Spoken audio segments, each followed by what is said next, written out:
In a land where justice is bought with blood, one Apache tracker defied the law to save a judge's daughter. Together they rode through fire and dust to bring truth to light. This is how the West remembered their names. Red Bluff, Colorado Territory, April 1878. Dust moved like memory across the canyon, slow and deliberate, curling under doors and clinging to boots. Nico Blackstone, Apache by birth and shadow by necessity, leaned against the post rail outside the Dane estate, arms folded over a chest carved by distance and work. He had ridden the borderlands since dawn, following a story Judge Dane told about stolen rifles. Nico knew better. The judge's enemies were seldom thieves. They were men like Nico, made desperate by land that had once been theirs. Lanterns swung on the white porch beams. Inside, piano notes and laughter spilled into the dusk. Leona Dane's engagement supper. She was being promised to the mayor's son, a jaw in a suit, ambition in polished boots. Nico wasn't on the list. He never was. For 9 years he had served the judge, tracker, fixer, whatever needed a steady hand and a quiet mouth. Loyal enough to spend, savage enough to never invite indoors. He first saw Leona at 17, hers and his. Barefoot in the orchard, sleeves rolled, sun-freckled and curious where her father was cold. She didn't flinch at him. That alone had weight. Now she was 24, gaze still defiant, smile taught to behave. Through velvet curtains, she stood at a window listening to a man talk about the future as if it were a ledger. For one breath she found Nico in the darkness. The look they traded said more than talk could carry. He turned away before it lingered. Night thinned the party to clinks and hoarse snorts. In the bunkhouse, Nico washed trail dirt from his arms. The basin turned the color of rust. The kind of dirt that doesn't leave when asked. He was lacing his boots when the estate fell wrong quiet. Then a thud, a muffled command, something scraped. Knife in hand, he stepped into moonlight. By the servant's door, disturbed soil, fresh boot tracks, a long drag mark carving the dust. His stomach nodded. He followed the sign past gardens and orchard, down the slope to the lower fields. At the ravine he found a shred of pale silk snagged on mesquite. Leona's. 3 horses, maybe 4, had cut east at a hard pace. One rode light until that spot, after heavy. He knew that route too well. Badlands. No judge, no law, only dry gulches and men who answered to coin. He ran for the stables. Ghost, his Mustang, tossed and blew, tasting panic in the air. Nico saddled fast. No bag, no bread, just rifle, knife, water. On the way out he passed the study's lit window and heard voices blurred by whiskey and certainty. "She's gone," a man said. "Taken." A pause, then Judge Dane's flat reply. "Let them take her." "Sir, the mayor, your alliance." "She's not my blood," Dane said, bored as bookkeeping. "Never was. She's the price. That's all." Nico's vision cooled. Leona, spent like a bad note. He didn't knock. He didn't speak. He put his heels to Ghost and rode into the dark like a shadow on fire. Dawn found him deep in the bluff trails, reading the land away. The first man never cleared leather. Nico cut across the shadow like a thrown hawk, blades sliding under ribs, turning once. The second grabbed for a shotgun propped against a beam. Nico hit him low, a driving shoulder and 2 quick fists, jaw, throat, until the weapon clattered and the man folded to the dirt, choking on his own breath. Echoes rattled the timbers, then the old mine went still again, save for a thin, ragged breathing that wasn't his. Leona. His voice came quiet, steady because hers couldn't be. She lay on the packed earth, wrists lashed overhead with rawhide, ankles bound. Silk torn, skin dust pale, eyes too bright. He cut the knots at her wrists first, then paused at her ankles when he saw a dark stain at the hem of her dress. "Are you hurt?" Her lips trembled, but the words came. "No. Not like that. It's my time." Relief moved through him like cool water.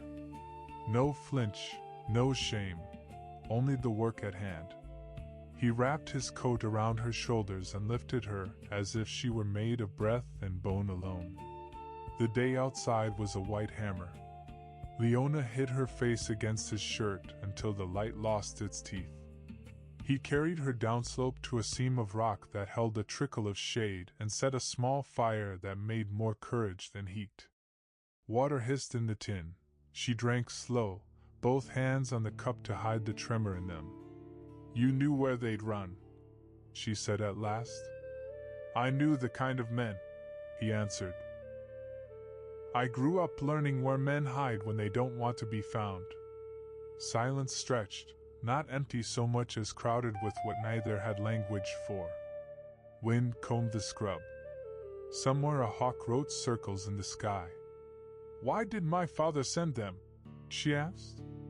He cleaned his knife on an old bandana, eyes on the steel until the words would land right. "Because you aren't part of his plan anymore. Because you know too much." She stared into the coals. "He always hated me. I just didn't know it had a number." He said it himself.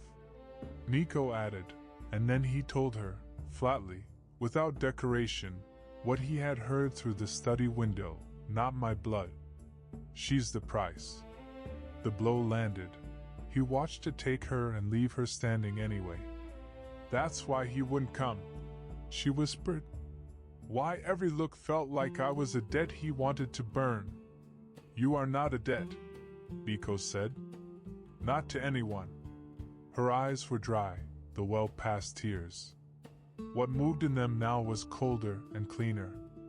"He'll come after us." "I know." She reached across the fire until her fingers found his. "I don't want to go back." "You won't." He set it down like a vow and let the night sign beneath it.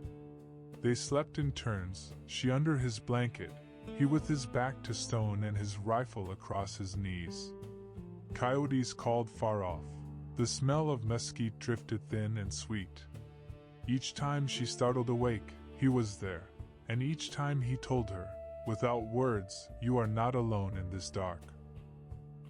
At first light he scouted the ridge, read the country as a map of decisions. Leona ducked as she drew, the pistol whispering from her coat just as the sheriff barked his curse. The first shot cracked like a whip in a church. One deputy, Raleigh, spun away clutching his arm, blood spraying the oak shelves. The other, Boone, came forward fast and mean. Nico met him halfway. He crossed the room in 3 strides, snatching the oil lamp from the desk and hurling it. Glass burst, flame leapt to the curtains, the rug, the air. The smell of burning whiskey filled the lungs like punishment. Boone slammed into him, fists and elbows, but Nico fought close and dirty, a knife flash and a headbutt. Boone dropped, gasping.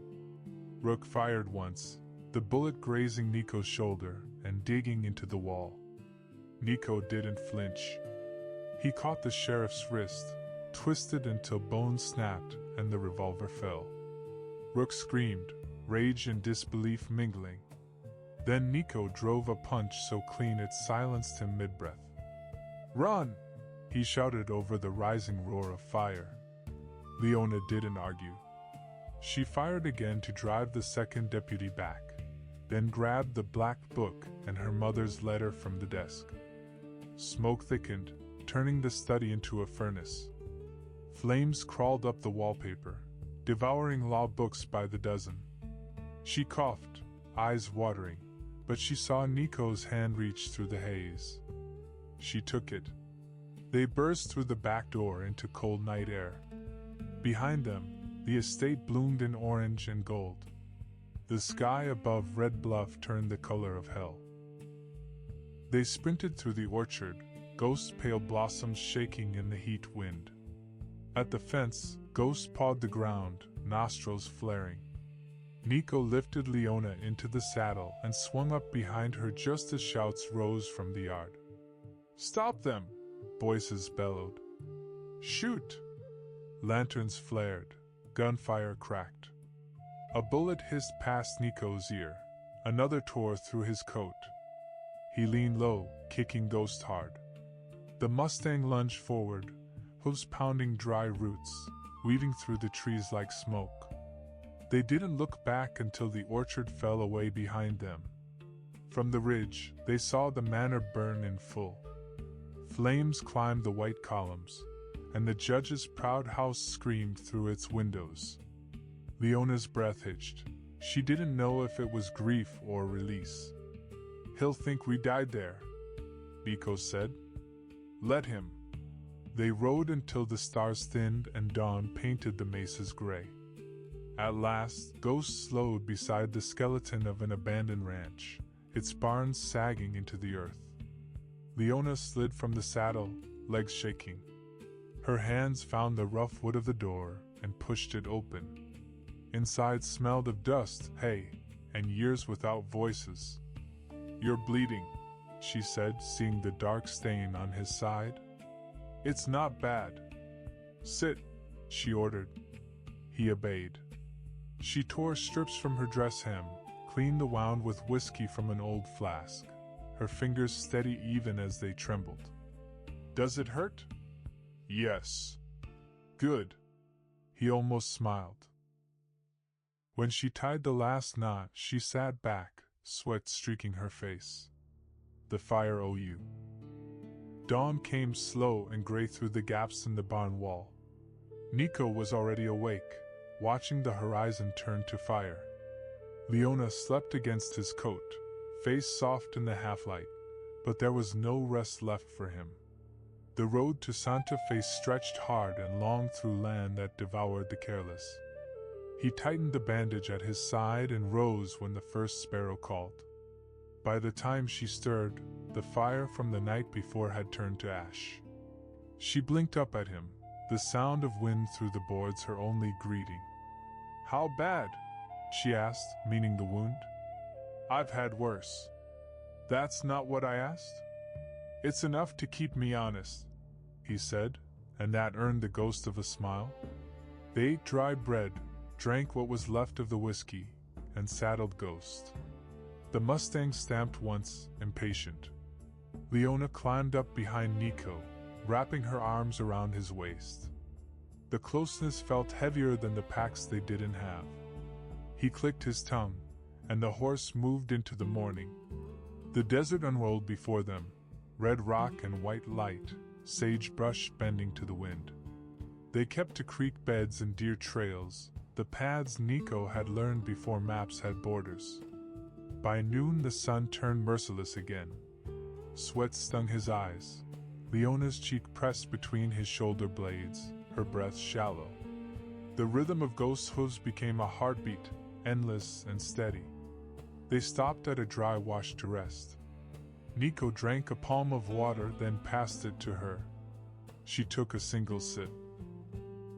"You think we'll make it?" He shrugged. "We've already made it further than we should have." She watched him carefully. "You sound like you're saying goodbye."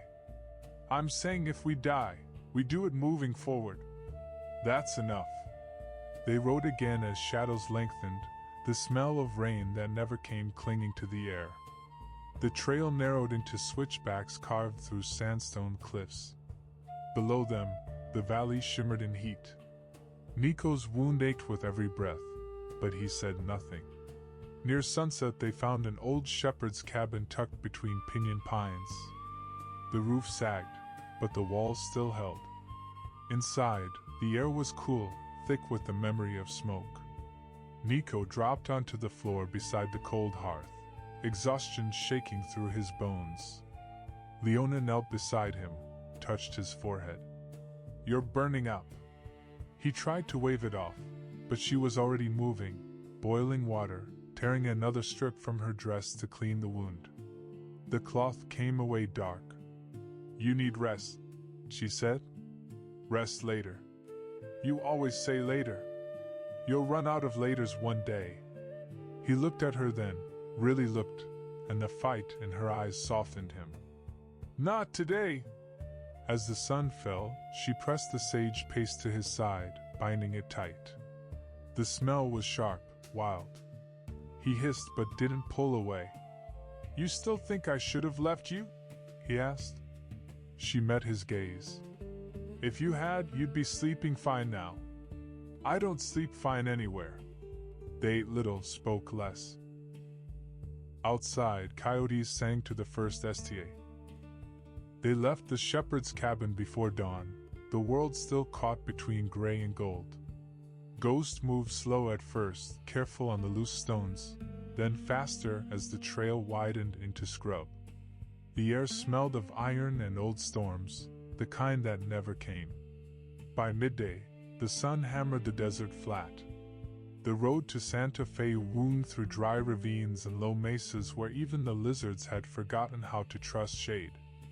Leona rode close behind Nico, her hands steady on his belt, the black book strapped tight to her chest beneath her coat. He didn't speak much. Fever clung to him like a second skin.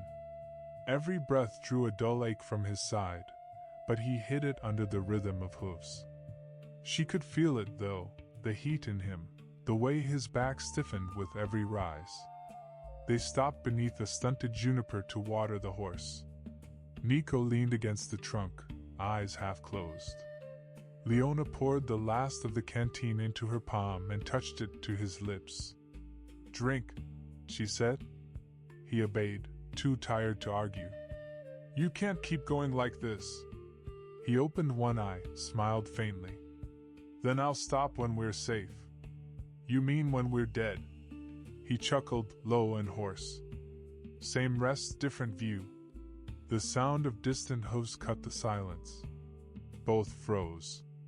Nico crouched, scanning the ridge. Dust plumes shimmered against the sky. 4 riders, moving fast, closing from the west. "They found us," Leona whispered. "Not lawmen," Nico said, reading their silhouettes. "Too loose. Hired guns." He pulled her behind a rise, Ghost tethered low in the brush. They ran for a ledge where sandstone jutted into the open. Bullets whined as the mercenaries fired early, laughing. Dust exploded near their feet. "Stay here," he told her. She grabbed his arm. "No!" But he was already moving, silent, fast, slipping along the rocks like smoke. The first man came up grinning, rifle half raised. Nico met him with a knife to the throat, the grin still there as he fell. Gunfire thundered. Leona ducked, heart hammering. She could taste grit, blood, fear all the same. She drew the pistol he had given her. Hands trembling, she aimed at movement. "Wait for them to close in," he had told her. They did. The next rider dismounted to flank her. She saw his shadow on the stone first, then his boots. The shot tore from her hands before she could think. The man screamed, clutching his shoulder, crashing into the dust. Nico came around the ridge, his rifle barking once. The last 2 dropped to the sand, one limp, one moaning. Silence followed, thick and wrong. Wind sighed through the canyons again, carrying the smell of blood. Leona's pistol shook in her hand. "I only meant to scare him," she said. "You did," Nico replied, reloading calmly. "But fear doesn't always stay scared." He checked the bodies for ammunition, pocketed a half-empty flask, and led her back to the horse. She climbed on without a word, her face pale but her jaw set. They rode until sunset, the mesa walls glowing. The dawn broke thin and silver, dragging light across a sky the color of ash. Nico woke before Leona, his fever cooled but not gone, the wound stiff beneath the fresh bandage. He sat watching her sleep, her face half hidden by his blanket.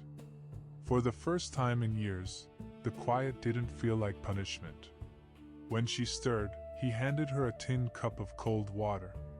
She took it without a word, sipping slow, her eyes still heavy with exhaustion.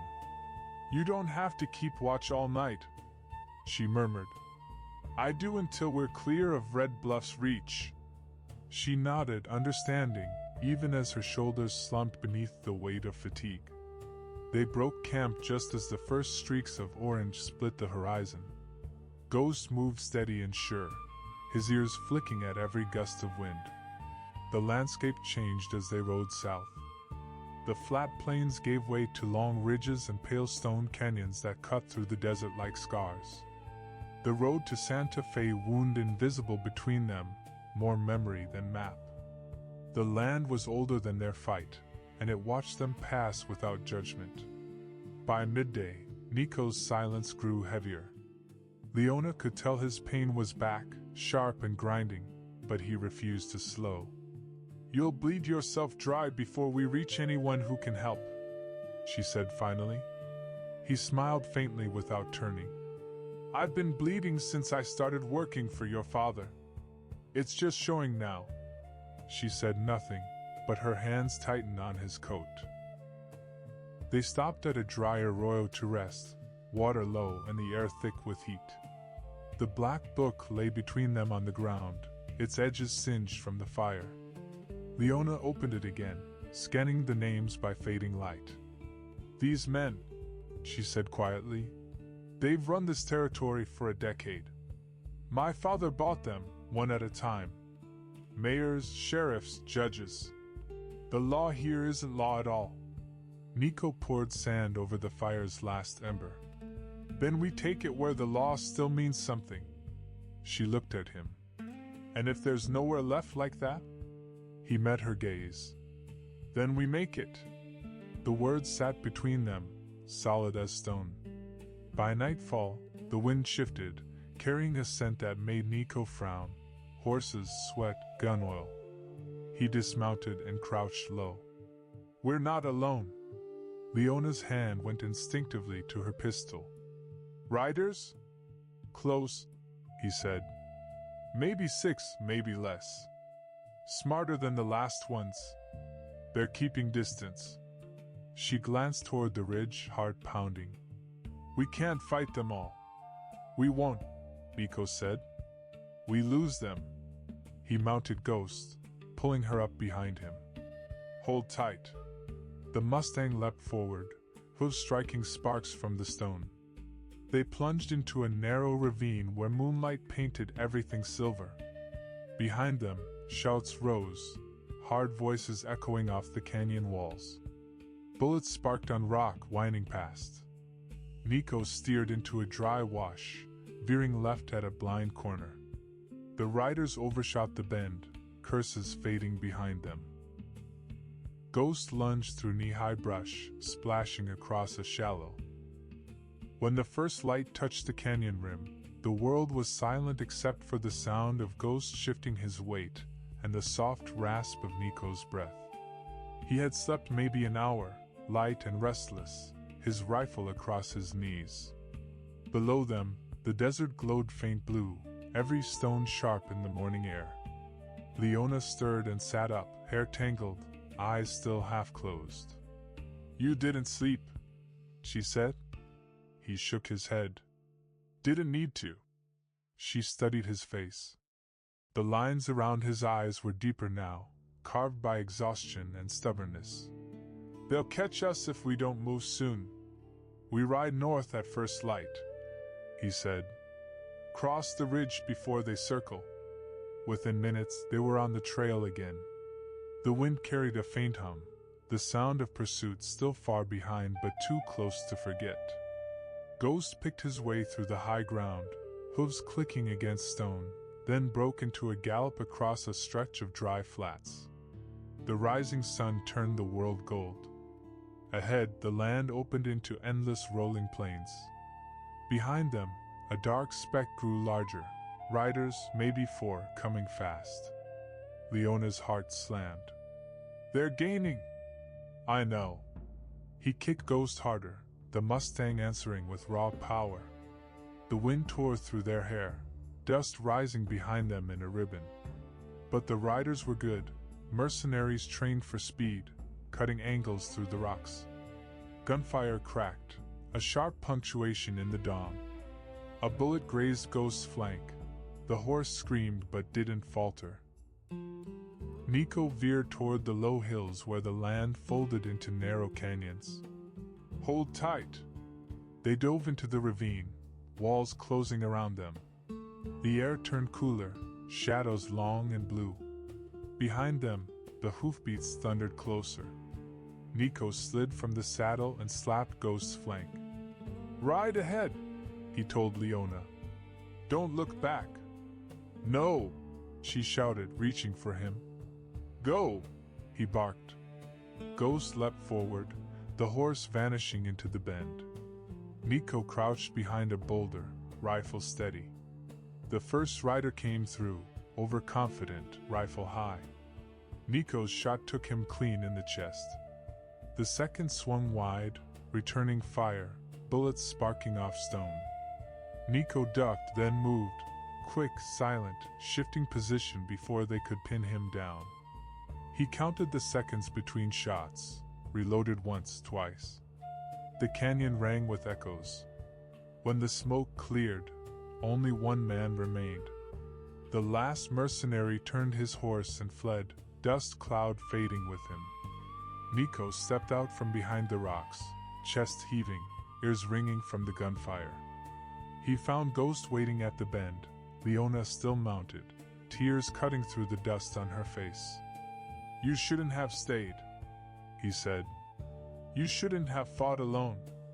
They locked eyes, anger, relief, and something quieter passing between them. He mounted again, pain flaring in his side. She reached to steady him, but he shook his head. Santa Fe's a day out. We don't stop now. They rode until noon, the sky turning a clean, merciless blue. Leona's body ached. Dawn came bleeding gold through the clouds as they reached the outskirts of Santa Fe. The adobe walls glowed in the half-light, and the bell of the courthouse tolled once, slow, solemn, like the land itself was holding its breath. Nico slumped in the saddle, blood dried dark on his shirt. Leona rode beside him, her hands tight on the reins, the black book tucked against her chest. They crossed into the plaza just as townsfolk began to stir, shopkeepers opening shutters, a priest sweeping dust from the mission steps. Faces turned toward them, curiosity at first, then concern. Nico dismounted, boots hitting the ground heavy.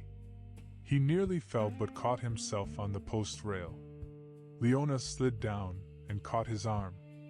We're here, she said, her voice shaking. Find the judge, Nico managed. Now. She ran up the courthouse steps, pushing through the open doors.